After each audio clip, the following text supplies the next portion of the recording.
এই জায়গা থেকে হালকা একটু সেফটি মার্জিনের জন্য ওয়েট করতেছিলাম। আমি এই জায়গায় ডাবল টেট প্লেস করব, এর একটা মাত্র রিজন দেখো, আমি টেট প্লেস করার সাথে সাথে মার্কেট পাম্প করতেছে, আমি জাস্ট একটু সেফটি মার্জিনের জন্য ওয়েট করতেছিলাম।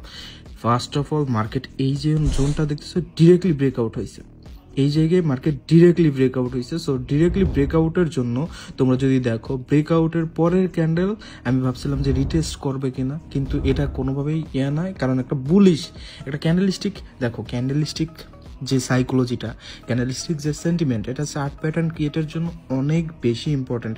এবং এই ক্ষেত্রে আমরা বুঝতে পারি যে মার্কেটের নেক্সট ক্যান্ডেলগুলো বা নেক্সট মুভমেন্ট কেমন হইতে পারে, এগুলো কিন্তু ক্যান্ডেল স্টিক যে সাইকোলজি এটার মাধ্যমে আমরা বুঝতে পারি।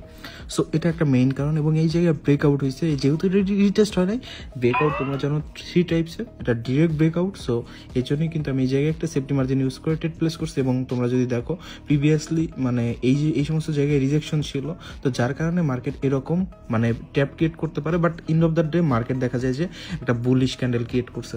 সো এই সমস্ত জায়গায় একটুখানি সেফলি টেট প্লেস করা লাগবে, যেন তোমাদের টেটটা লস হয়ে না যায় এবং তোমরা যেন দিন শেষে প্রফিট মেক করতে পারো, যেন ডোজি বা হ্যামার ক্যান্ডেল ক্রিয়েট করলো তোমরা যেন প্রফিট মেক করতে পারো। সো প্রত্যেকটা ট্রেডের রিজন যদি জানতে চাও তাহলে ট্রুথ স্টোন সেটা ফ্যামিলিতে জয়েন করো, link is given the bio, so check it out my brother from that. Thank you.